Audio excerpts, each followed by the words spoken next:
अस्सलामु अलैकुम वरहमतुल्लाहि वबरकातुह। ये सवाल बहुत ही फ़ेमस है और हर लिबरल की ज़बान से आपको ये सवाल सुनने को मिलेगा कि जब इस्लाम में चार औरतों से शादी की इजाज़त है तो औरतों को चार मर्दों से शादी की इजाज़त क्यों नहीं। बस ये सवाल कर लेते हैं लेकिन इतना भी नहीं सोचते हैं कि ये सवाल कितना वैलिड है और वास्तविकता से, हकीकत से कितना मैच करता है। तो चलिए हम ये बात पहले तय कर लेते हैं कि असल में शादी क्यों की जाती है।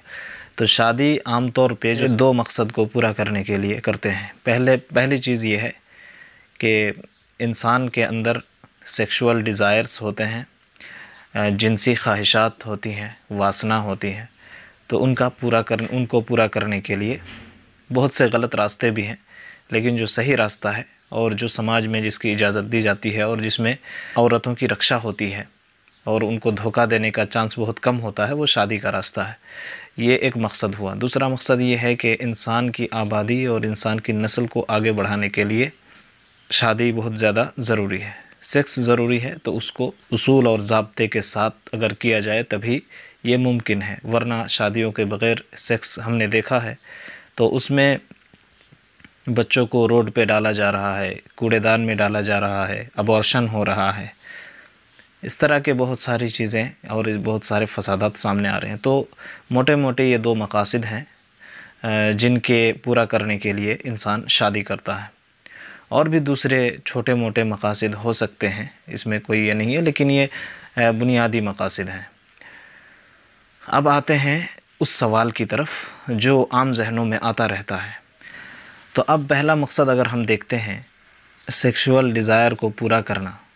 अगर एक औरत के चार मर्द हों तो जाहिर सी बात है औरत हमेशा फ़िज़िकली तैयार नहीं रहती है सेक्स करने के लिए।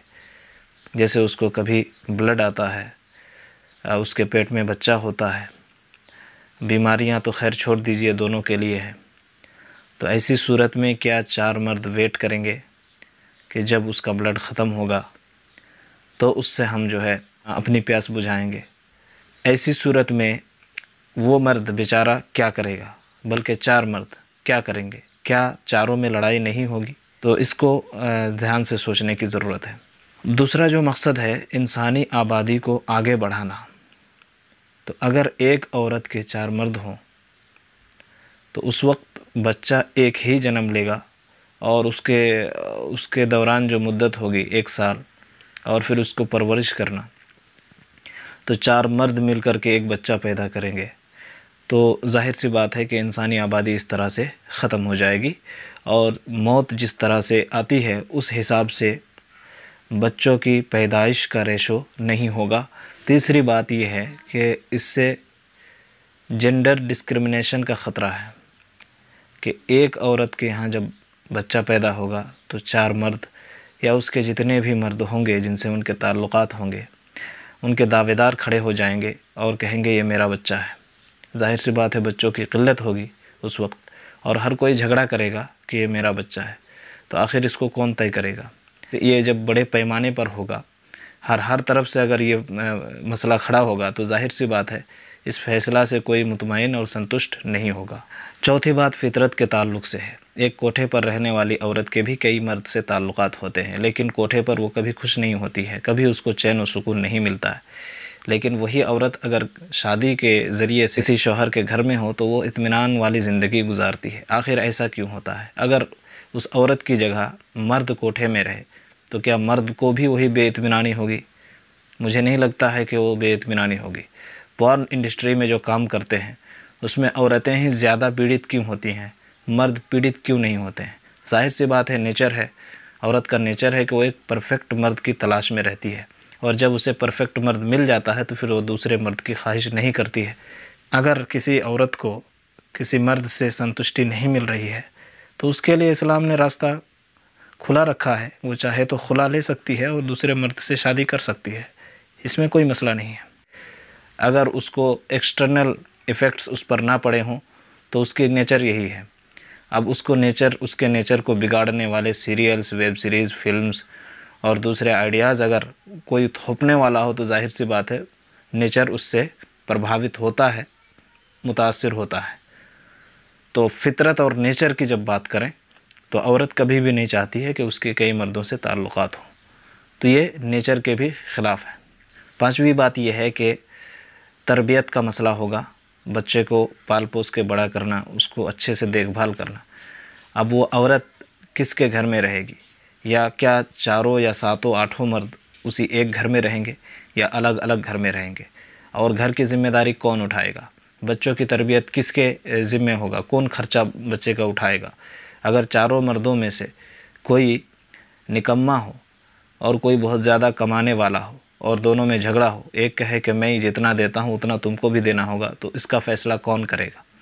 जबकि इस्लाम में है कि औरत पर ख़र्च करने की कोई ज़िम्मेदारी नहीं है और मर्द पर ख़र्च करने की ज़िम्मेदारी है। वो 4 बीवी का ख़र्चा उठाए तो शादी करे, अगर नहीं उठा सकता है और ना ही इंसाफ कर सकता है तो वो एक ही बीवी पर संतुष्ट हो जाए, उसको शादी करने की इजाज़त नहीं है। कुरान में साफ़ तौर पर कहा गया है कि अगर इन खिफ्तुम अल्ला तादिलु फ़वाहिदा, अगर तुम्हें डर है कि तुम इंसाफ नहीं कर पाओगे तो एक ही से शादी करो। छठी बात यह है कि मर्द आम तौर पर डेंजर जगहों में काम करते हैं।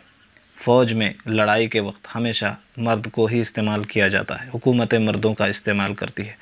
मर्द ज़्यादा फैक्ट्रियों में काम करते हैं, रोड में सड़कों पर होते हैं, चाहे एक्सीडेंट से मौत हो, चाहे कैंसर से मौत हो, चाहे बम धमाके से मौत हो, चाहे जंगी मैदान में मौत हो, सब में मर्दों की मौत ज़्यादा होती है। इसीलिए लड़कियों की तादाद का बढ़ना ये फितरी है, ये नेचुरल चीज़ है कि इससे औरतों की तादाद बढ़ेगी, मर्द की तादाद कम होगी। अगर एक औरत के 4 मर्द से शादी हो तो जाहिर सी बात है बहुत सारी औरतें कुंवारी रह जाएंगी और उनकी शादी भी नहीं होगी। बेवाओं की तो बात ही छोड़ दीजिए। अब जो है मर्द इधर भी मर रहे हैं और इधर भी एक औरत जो है 4-4 मर्दों को लिए हुए बैठी हैं, तो फिर वो मर्द दुनिया में कहाँ से आएंगे और वो औरतें जिनकी शादी नहीं होती हैं वो कहाँ जाएंगी। इससे तो शादी का मसला और टेढ़ा हो जाएगा। आजकल अगर देखा जाए तो औरतें इंतहाई सस्ती हो चुकी है, क्योंकि फैमिली सिस्टम को तबाह व बर्बाद कर दिया गया है। तो औरतें सस्ती हो गई है, हर जगह वो उपलब्ध है, हर जगह उनको वो मिल सकते हैं इंतहाई कम कीमत में, बहुत सस्ती हो चुकी है। ज़िना आसान हो चुका है, इसीलिए शादी अब जो है मुश्किल होती जा रही है। और इंडिया में देखा जाए तो शादी के लिए औरत को मर्द के बराबर लाने के लिए जहेज़ का सामान उसमें ऐड किया जाता है ताकि वो औरत मर्द के बराबर आ सके। इसका मतलब ये है कि औरत की कीमत नहीं है। औरत की कीमत होती तो उसको जहेज़ देना नहीं पड़ता। कोई कहता है अगर कि औरत को 4 मर्दों की इजाज़त क्यों नहीं है, मर्द को भी एक ही शादी की इजाज़त होनी चाहिए, तो इससे औरतों का ही नुकसान हो रहा है, क्योंकि औरतें ज़्यादा हो रही हैं और डिमांड कम हो रहा है। मार्केट में ज़्यादा सामान हो और डिमांड कम हो तो उस सामान की कीमत वैसे ही घट जाती है।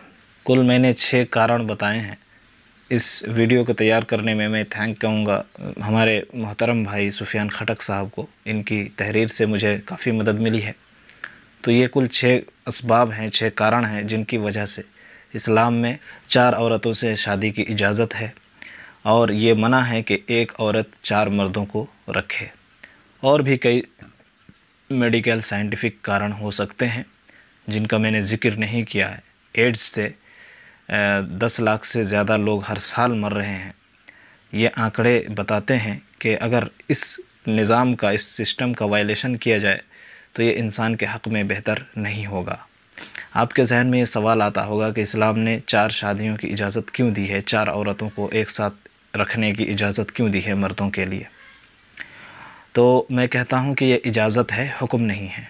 इसको समझने की ज़रूरत है। एक चीज़ का ऑर्डर देना और एक चीज़ का परमिशन देना, दोनों में बहुत फ़र्क है। यानी ये ज़रूरी नहीं है कि हर मर्द इस्लाम में 4 शादी करे। इजाज़त है, अगर ये इजाज़त से फ़ायदा हो रहा है सोसाइटी का तो करें, नहीं फ़ायदा हो रहा है तो ना करें, ना करने से कोई गुनाह नहीं है। लेकिन हमने देखा है कि हर वक्त इसकी ज़रूरत पड़ रही है। कई लाख बेवाएँ जो है ऐसे ही घूम रही हैं, क्योंकि शादी का ऑप्शन बंद है। और कुंवारा जो जवान लड़का होगा वो तो बेवा औरतों से शादी करेगा नहीं। बेवा औरतों से शादी करने वाला एक ही मर्द हो सकता है और वो शादीशुदा मर्द है, वही शादी कर सकता है। बाकी बेवा औरत से कोई कुंवारा नौजवान मर्द शादी नहीं कर सकता है। नहीं करेगा, यानी उसको उसकी तबीयत ही नहीं चाहेगी कि वो करे, ये इंसान की फितरत है। तो इसको समझने की ज़रूरत है। दूसरी बात, ये तो इजाज़त और ऑर्डर की बात होगी। दूसरी बात यह है कि कोई भी ऐसा सिविलाइजेशन जो पुराने ज़माने में पाए जाते हों, या कोई भी ऐसा धर्म, कोई भी ऐसी आइडियोलॉजी नहीं बता सकते हैं जिसमें इसको जो है मना किया गया, नहीं बता सकते हैं। ख़ुद भारत में ही आप जो है बादशाहों का इतिहास पढ़े, उनके 4 तो क्या 10-12 से ज़्यादा बीवियाँ थीं। हालांकि क्या ये हकीकत है? क्या ऐसा समाज पाया जाता है जहाँ पे मर्द एक बीवी पर संतुष्ट है? ऐसा समाज तो अगर यूरोपीय समाज को हम देखते हैं तो वहाँ हर मर्द के साथ कई लड़कियों का रिलेशन होता है, 15-20 गर्लफ्रेंड होते हैं उसके। अगर जवानी से लेकर के बुढ़ापे तक उसका गिना जाए तो 4 से 4 डबल औरतें उसकी ज़िंदगी में आती हैं। तो ये दोगलापन है एक तरह से कि आप 4 शादियों पर एतराज़ करें और फिर अपना रिलेशन जो है 4 से ज़्यादा औरतों से बनाएं। किसी भी धर्म में, किसी भी नज़रिया में पाबंदी ही नहीं थी, यानी कोई तादाद, कोई संख्या निर्धारित नहीं थी, मुतय्यन नहीं थी कि इतनी ही संख्या तक बीवी रखने की इजाज़त है और उससे अधिक इजाज़त नहीं है। ये तो इस्लाम है जिसने सबसे पहले इसकी बुनियाद रखी और बताया कि नहीं, अब जो है 4 से ज़्यादा की इजाज़त नहीं है। तो अब इस्लाम को ही दोष दे रहे हैं। ऐसा लग रहा है कि इस्लाम ने ही सबसे पहले जो है ये 4 शादियों का हुक्म नाफिज़ किया है या 4 शादियों का कानून लागू किया है। ऐसा नहीं है। हर धर्म में, हर सिविलाइजेशन में पाया जाता था। बस इस्लाम में और दूसरे सिविलाइजेशंस में फ़र्क ये है कि वहाँ पे कोई भी तादाद, कोई भी संख्या निर्धारित नहीं थी, कितनी भी बीवी आदमी रख सकता था। इस्लाम ने इसको निर्धारित किया है कि 4 से ज़्यादा नहीं रख सकते हैं। तो कौन बेहतर है? दोनों का कंपैरिजन कीजिए और उसके बाद बताइए कि कौन बेहतर है। और 4 शादियों की इजाज़त भी दी है तो इंसाफ की शर्त के साथ। अगर इंसाफ नहीं करता इंसान तो वो जालिम है, उसको अल्लाह के सामने जवाब देना होगा। आज के लिए इतना ही, फिर मिलेंगे इंशाअल्लाह। शुक्रिया। अस्सलामु अलैकुम व रहमतुल्लाहि व बरकातुहू।